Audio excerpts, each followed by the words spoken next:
Print servers in federal environments create risk and unnecessary complexity. Every new printer, location, or policy adds strain to infrastructure that was never built for today's demands. FedRAMP High Authorized Printer Logic eliminates print servers with a secure cloud-native, zero-trust solution designed for federal IT. With advanced security, centralized control, and simplified management, agencies can modernize print without added burden. See what secure serverless printing looks like. Visit Vasion.com to learn more. Federal Drive is presented by GEHA, Government Employees Health Association, proudly providing health and dental benefits to federal employees and their families. Visit GEHA.com. The Pentagon wants to steer up to $244 million to Palantir through March 2027, with the possibility of additional funding through the end of 2028. But a draft memo obtained by Federal News Network doesn't spell out exactly what the money would pay for or which programs it would support. The Defense Department says the memo is part of a broader effort to use industry expertise to speed up defense production. But one government watchdog raised questions of transparency and whether the directive could lead to sole source contracting without enough consideration of competition. Federal News Network's Rachel Cohen joins me now with more. Rachel, great to have you. Hello, Terry. Tell us more about this memo. What does it actually do? Who's it from? So it's from Deputy Defense Secretary Steve Feinberg, dated August 4th. It's a draft memo that basically tells the Pentagon acquisition boss and the comptroller to make up to $244 million available for Palantir services through, the next 8 months or so. And, also importantly, it looks beyond that and it says, hey, military services, find funding options for Palantir through the end of 2028. So it's not the same thing as a contract award for $244 million, but it's a strong signal that the department expects to keep funding the company's work. How unusual is it that the memo doesn't identify any specific programs or contracts that it wants to support? Yeah, we don't see that a lot. It's one of the big questions kind of raised by this memo.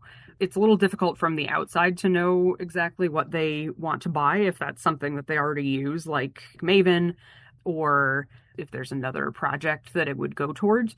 Pentagon says it's a planning directive and that it has put out other, similar memos for companies, but without specifying what they want to support with this money and kind of leaving it open-ended, it makes it a little difficult to assess how much of a role the company, is going to play going forward. And, when there's reprogramming requests and things like that say, we were appropriated this money for something else, but we actually want to use it for, X company's program, they typically do say, what contract or what program that money would be moved to. So, it could be a situation where, this is a planning memo and then a later version would have a specific program. But as it stands right now, it kind of reads as, hey, we like Palantir. Palantir's doing a great job. Let's find more money for Palantir. Well, you raise an interesting question there. Why is Palantir the one that's getting this special treatment? Yeah, so Palantir is one of the Pentagon's most prominent tech companies right now, particularly with data analytics, data integration, AI, all of those things that are really big right now. So in this case, DoD says Palantir is helping both the Pentagon and defense contractors find bottlenecks in production and maintenance, especially for, kind of critical weapons, especially related to the shortage that the U.S. has right now amid the war in Iran. So, it's saying, hey, this company is really helping us kind of connect the dots to speed up production, speed up maintenance, identify, where we're not doing well. So there's a pretty clear operational reasoning for why the Pentagon is interested in doing more work with them.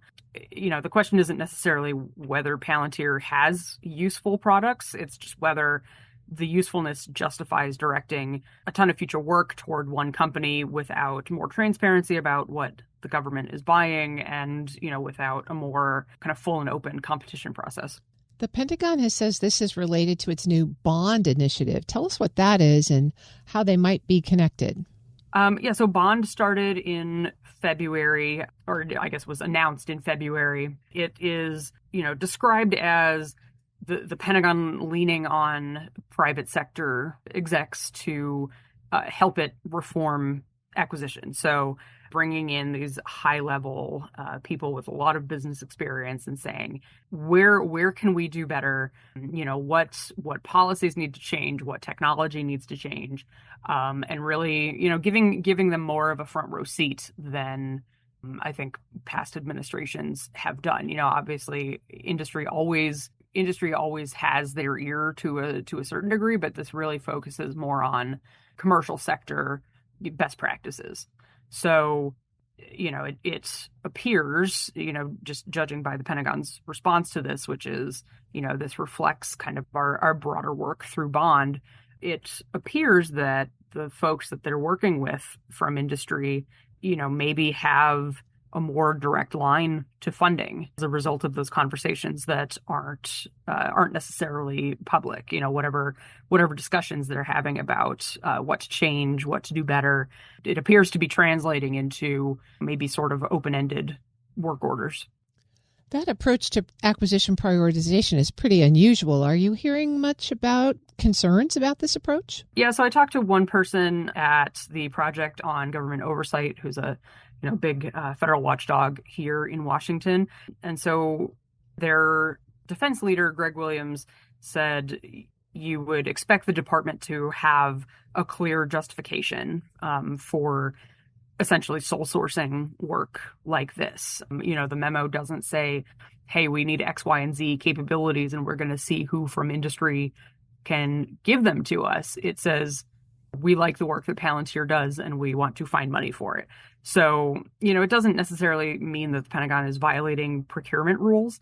Whatever actual contracts they put out, they'll have to comply with those. But, the concern is that a high-level memo like this could, kind of effectively predetermine the outcome before the competitive process.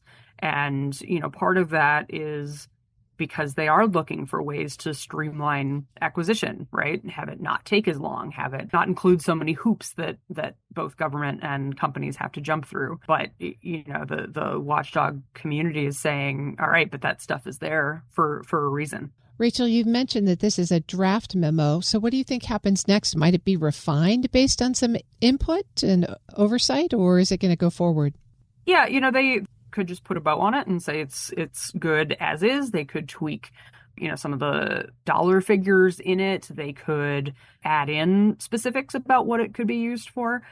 So we'll be watching, does that turn into specific contracts, especially for this particular amount of money, up to $244 million, looking for new line items in the service budgets for the next couple fiscal years that say, this is a new thing for Palantir. Congress could also be interested in this, right? It's a very in the appropriators lane, right? And so Congress could say, if this is a routine process that DoD is using with its industry partners now, how many other companies have gotten similar directives, how much money, and so that would help establish whether this is really routine acquisition planning now or whether Palantir is receiving, favorable treatment.